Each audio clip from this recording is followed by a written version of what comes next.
प्यारे बच्चों नमस्कार। अब मैं आपके पाठ्यक्रम का थर्ड पार्ट व्यवहारिक हिंदी पढ़ाने जा रही हूँ। व्यवहारिक हिंदी में आपका प्रथम प्रश्न बनता है कि भाषा क्या है, भाषा की परिभाषा क्या है, या भाषा के अर्थ व स्वरूप पर प्रकाश डालिए। तो देखिए, भाषा शब्द जो है वो संस्कृत की भाष धातु से बना है, जिसका अर्थ होता है बोलना, अर्थात जिसे बोला जाए वह भाषा है। भाषा मानव भावों को अभिव्यक्त करने का एक साधन है। वैसे तो मनुष्य अपने भावों को व्यक्त करने के लिए अनेक प्रकार के साधनों का प्रयोग करता है, जैसे कि रेल का गार्ड हरी झंडी या लाल झंडी के संकेत से रेल को चलाने या रोकने के भाव को प्रकट करता है। इसी प्रकार बस का परिचालक या कंडक्टर बस को रोकने या चलाने के लिए अलग अलग तरह की सीटी बजाता है। बच्चा भी हंसकर या रोकर अपने भावों को अभिव्यक्त करता है, किंतु इन संकेतों या चिन्हों को भाषा नहीं कहा जा सकता।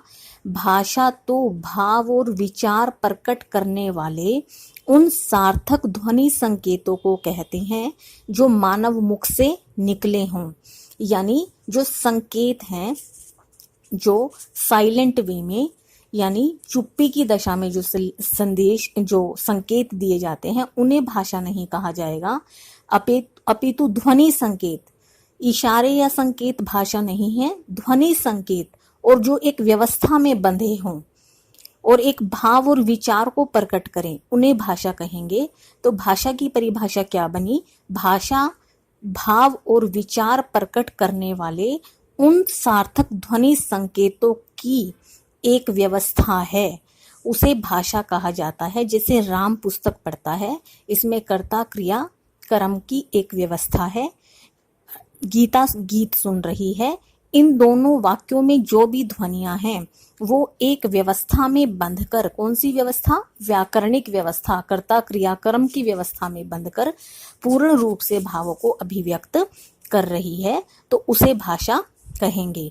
क्योंकि जो भाषा है मनुष्य के भावों, विचारों और अनुभूतियों को प्रकट करने का एक सशक्त माध्यम है, और भाषा का निर्माण वाक्यों के संयोजन से होता है। परंतु जो भाषा है वो अतः मानव द्वारा अर्जित संस्कारों में भाषा एक ऐसा महत्वपूर्ण अर्जित संस्कार है जिसे वह जन्म से प्राप्त नहीं करता, बल्कि मानव जिस किसी भी समूह में रहता है या समुदाय में रहता है वह उसी से भाषा को अर्जित करता है। अर्जित यानी कमाता है, सुनता है, समझता है और सीखता है।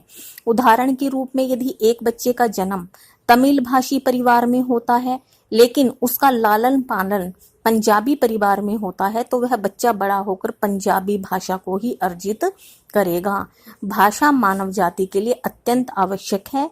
भाषा के बिना किसी भी समूह समुदाय की कल्पना नहीं की जा सकती। अतः भाषा वह है जो बोली जाती है, जो विशेष मानव समुदाय में बोली और समझी जाती है। भाषा मानव और मानव समूह के मध्य ऐसी कड़ी है जो निरंतर आगे जुड़ती चली जाती है। जहाँ समाज है वहाँ निश्चय से कोई ना कोई भाषा भी अवश्य होगी। जहाँ भाषा है वहाँ समाज भी होगा, क्योंकि भाषा के कारण ही समाज का निर्माण हुआ है, और मानव जाति के विकास की पृष्ठभूमि में भाषा की महत्वपूर्ण भूमिका है जिसे हम नकार नहीं सकते। भाषा ही है जो समाज को सामाजिकता प्रदान करती है।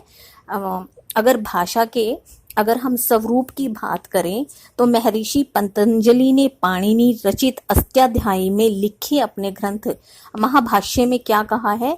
व्यक्ता वाचा वर्णा ये शाम तम इमे व्यक्त वाच्य है। अर्थात जो वर्णों की व्यवस्था में बंधकर जो वाणी बोली जाती है, जिसमें अपने विचार प्रकट होते हैं, वह भाषा है। अतः कहने का अभिप्राय है कि भाषा मानव जाति की भाषा है।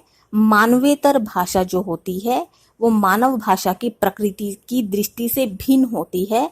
मानव की भाषा असीमित है, अर्थात भाषा से हमारा अभिप्राय मनुष्य की भाषा से है, मानवेतर भाषा से नहीं है। मानवेतर भाषा का मतलब क्या है? जो भी जितने भी जैसे चींटियां, मधुमक्खी, कौवा, मोर, गाय, भैंस, कुत्ता, घोड़ा आदि भी बोलते हैं, परंतु वो मुख से ना बोलकर वाक संकेतों का प्रयोग करते हैं। उनकी भाषा को, उनके वाक संकेतों को, उनके जो संकेत हैं जिसके द्वारा वो अपनी बात एक दूसरे को कहते हैं, उन संकेतों को भाषा के अंतर्गत शामिल नहीं किया जाएगा। भाषा विज्ञान में तो भाषा का अर्थ मानव द्वारा उच्चरित ध्वनि संकेतों से है, जो प्रत्येक मानव समुदाय द्वारा अलग अलग प्रयुक्त होती है। तो भाषा का जो क्वेश्चन है वो 5 नंबर का ही करना है। तो मैंने आपको भाषा का अर्थ, स्वरूप और परिभाषा व्याख्यात्मक रूप में समझा दी है। आप इस वीडियो को देखकर उसको अच्छे से समझ लेंगे, सुन लेंगे और फिर नोटबुक पर नोट्स बना लेंगे। उसके पश्चात आपके व्यवहारिक हिंदी में भाषा के विविध रूप, बोली, मानक भाषा, राजभाषा है, मानक भाषा की क्या विशेषताएं हैं, हिंदी वर्णमाला, स्वर और व्यंजन क्या हैं, हिंदी वर्तनी समस्या और समाधान, और मुहावरे व लोकोक्तियां। इस तरह से आपकी व्यवहारिक हिंदी का पाठ्यक्रम है। तो आज के लिए आपका क्वेश्चन रहेगा भाषा की परिभाषा। इसको आप लर्न करेंगे, सुनेंगे, समझेंगे। जो भी आपकी क्वेरी होगी वो आप मुझसे पूछ लेंगे और इसका नोट बनाएंगे। तो कल आपको नेक्स्ट क्वेश्चन भाषा के विविध रूप, बोली, मानक भाषा और राजभाषा करवा दिया जाएगा। धन्यवाद। आपकी हिंदी प्राध्यापिका डॉक्टर सुषमा गर्ग।